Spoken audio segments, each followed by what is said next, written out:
Hello and welcome to Art with Mr. P.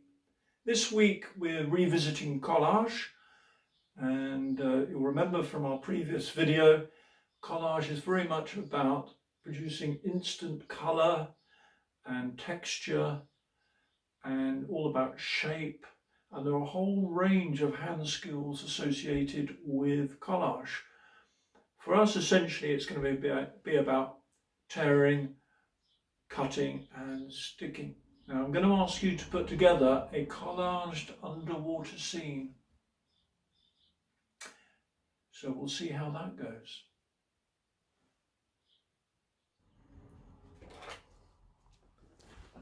So what I'm going to ask you to do is to collage, as I said, an undersea scene. And what I've done is I found some blue paper. Well, actually, I found some paper that at some point I must have painted blue. I've used blue because it's the colour that I kind of associate with the sea, but the sea is rarely blue. I'm looking out the window at the moment, and the sea that I'm looking at is actually white and grey and green in places, and actually quite brown as well. But anyway, this is my underwater scene.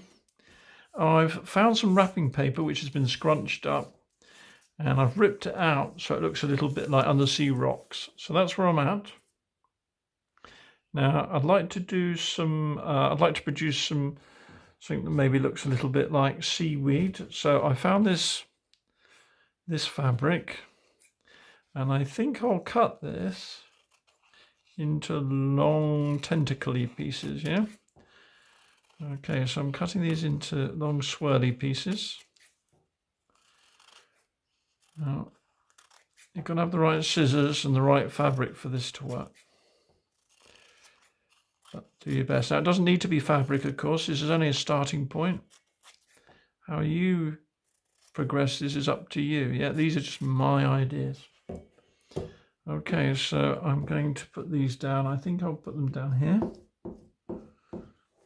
Okay, so I'm going to stick these down.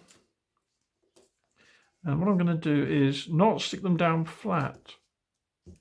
And this is one of the joys of collage, is that there are connections here with three-dimensional work, you know, with sculpture or ceramics. So that hopefully these pieces look like they are twisting and turning in the water here. So I'm not sticking these down flat, yeah, and that's one of the joys of collage, of course. It doesn't have to be flat. Okay, so hopefully these look like some kind of plant, maybe that something that attaches itself to rocks and grows in the sea, yeah.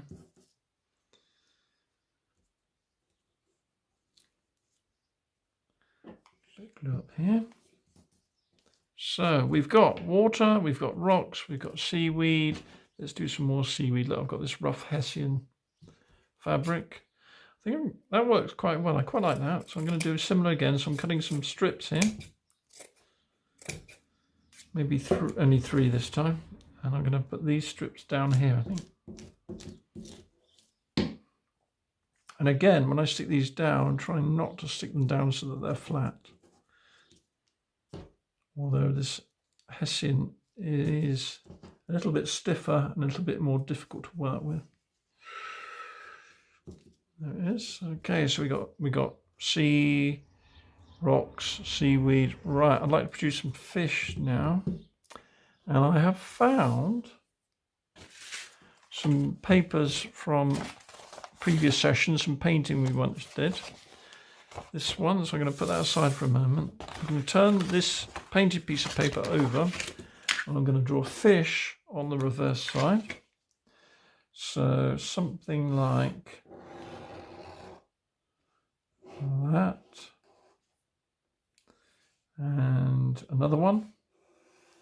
So it's a kind of long lemon shape, then joining up the tail. And I think I'll just do a third one. Slightly different shape again. Must be a different kind of fish. Looks a little bit like a requin. Okay, now I cut these out. So rather than holding the whole piece of paper, I'm going to cut out roughly around the fish first. And then that means it's the piece of paper is easier to control.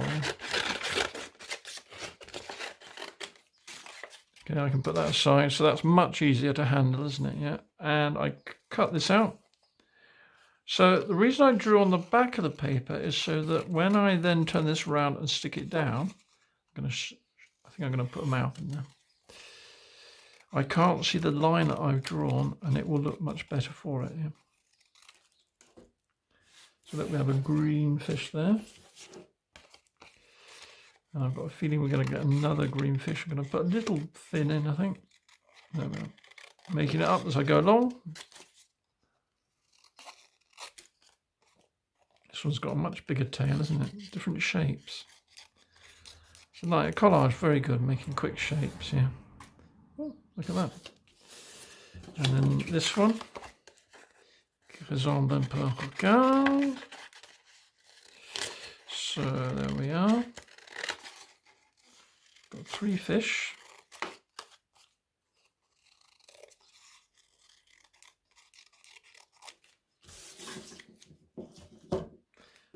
Okay, well, we haven't got 3 fish yet. We've got 3 fish shapes. So here's my background back again. Now, thinking about where things go, I think, oh, that fish is quite big, isn't it? I think we could, the fish are quite nicely hidden, aren't they? Wonder which way out that fish, I think that fish ought to go that way out. Okay, so how are we looking? Yeah, I quite like that. Okay, so I glue the back of this fish. Now I don't need it to be absolutely flat on the background. You see how the tail sticks up a bit and we get a bit of shadow behind it. That makes it much more exciting. And this side. There's that fish. And while I was in my art cupboard at home, I found some old-fashioned tracing paper. Now, I think it would be quite nice if these fish were making bubbles.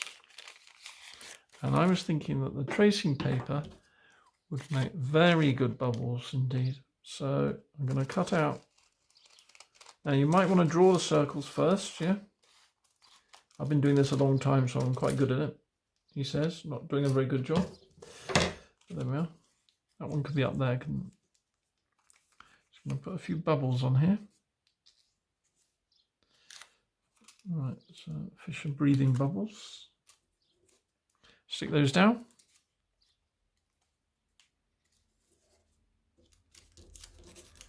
I think we're going to need another set of smaller circles.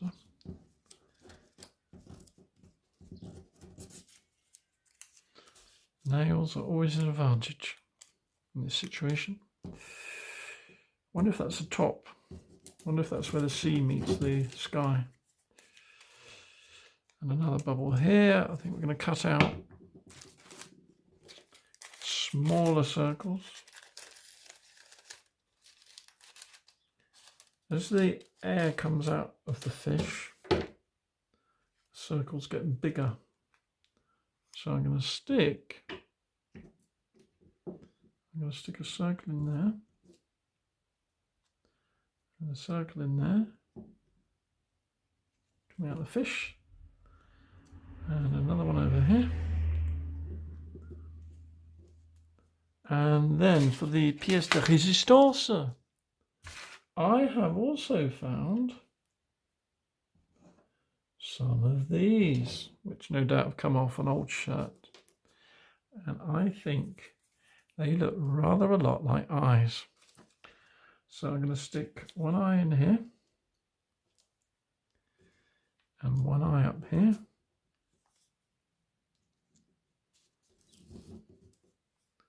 And actually I'm going to stick an eye here too. And there we have it. So we started off with a coloured background. We added a little bit of texture with this creased up old wrapping paper. We've cut out some long strips for something like seaweed. We've cut out some fish shapes. We've used old transparent paper for bubbles, and I've found a few small spare white buttons for the eyes of the fish. So the challenge is, what are you going to come up with for an underwater scene?